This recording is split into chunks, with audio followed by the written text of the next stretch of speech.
Hey guys, today we're going to continue talking about the key features of linear functions, only now we're going to apply them to real life situations. So the three main ones that we need to know are slope, and that's the formula for slope there. It describes the steepness of a line, but when you're interpreting it in real life, that's going to be rate of change. So we actually kind of already did this. Remember when you're interpreting it, you always have to write it as a sentence where you put y first. So y per x. We're going to have to look at our units. The next one is the x-intercept. This is where the line crosses the x-axis, or when y is 0. So when you're interpreting it, it's a little bit more difficult to describe, but it's basically going to tell you when your dependent variable runs out. So kind of when y runs out.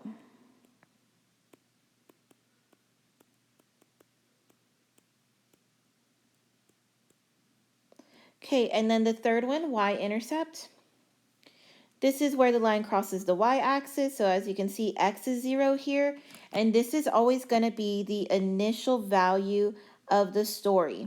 So there's a bunch of different ways to say this. So the beginning value, the starting value, anything like that, that'll be your y-intercept. So I only have two examples for us today. So let's look at this first one right here. We're going to find the linear attributes and we're going to interpret what they mean for our story. So it says the fee charged by a taxicab company can be modeled by the graph of the linear function shown on the grid below. Okay, so here's our graph.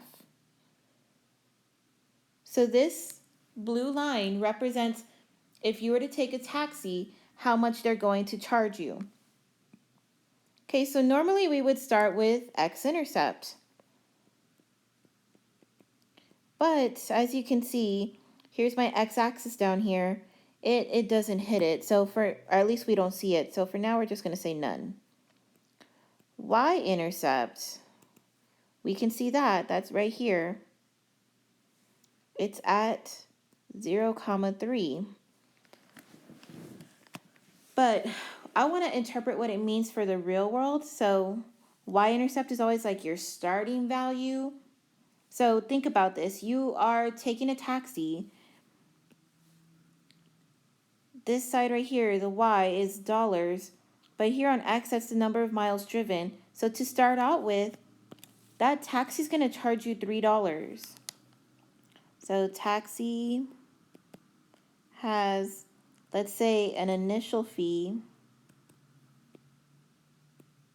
of $3 before they even start driving you anywhere. Okay, and then the third thing, so I'm going to label these 1, 2, 3.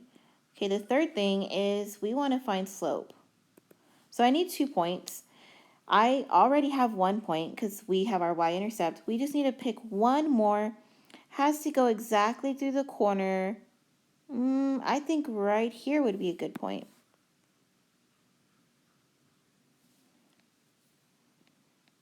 Okay, so I'm not going to do the formula. I'm going to do rise over run. So when I'm counting, let me use a different color pen. It is going 1, 2, 3, and then to the side, 1, 2, 3, 4. Just make sure that your units, like here, they are counting by ones. And the same thing here, they're counting by ones. So that means that my slope is 3 over 4, positive number. Okay, but it's a rate of change. We need to describe it as y per x. So if y is measured in dollars and x is the miles driven, you could say,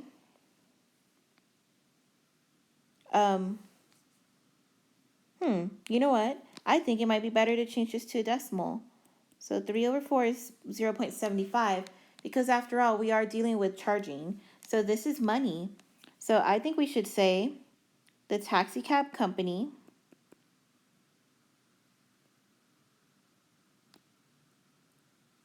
charges 75 cents per mile driven.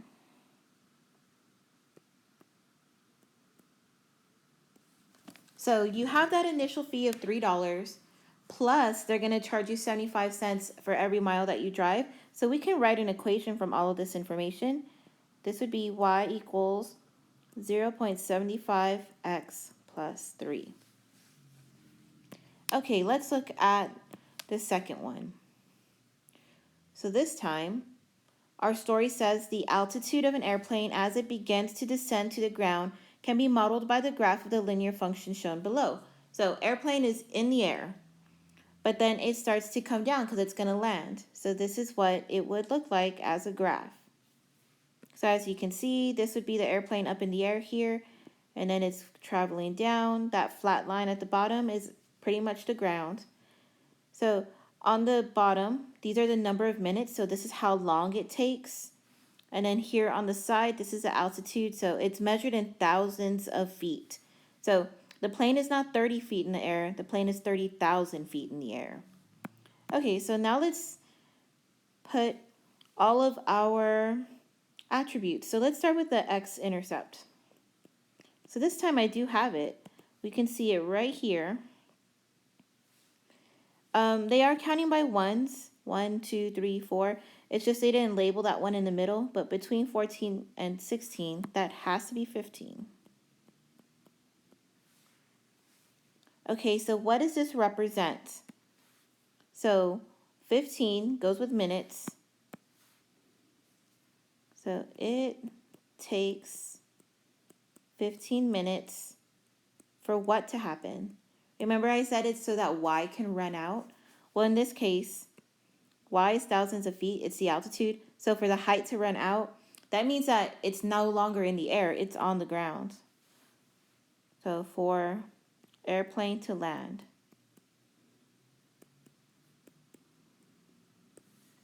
Okay, that was our first attribute.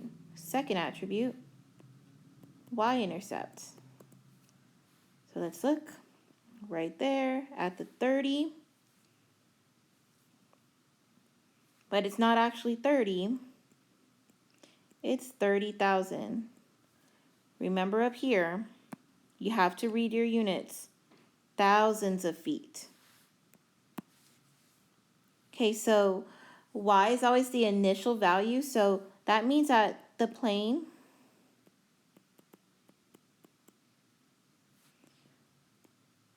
was at an altitude of 30,000 feet when it began to descend.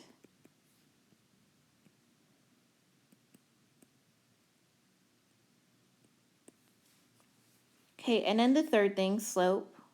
So we're going to find out how fast it was descending. So we need 2 points. You can, honestly, you can use those 2 points that we just did, and you can count, but they're a little far away. I think it might be easier to pick points that are closer together.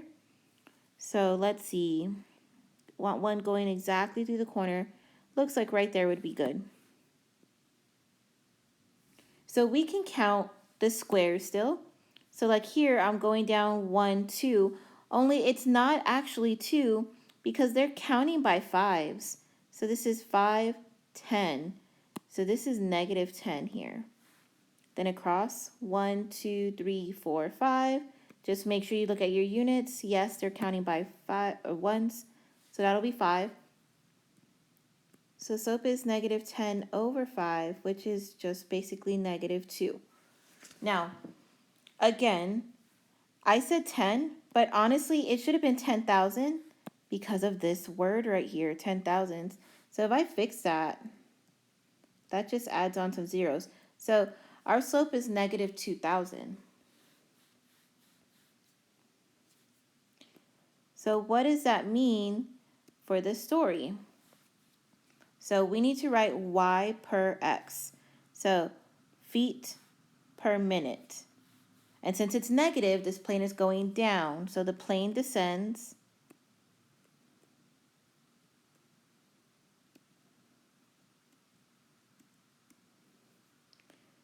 (2,000) feet per minute.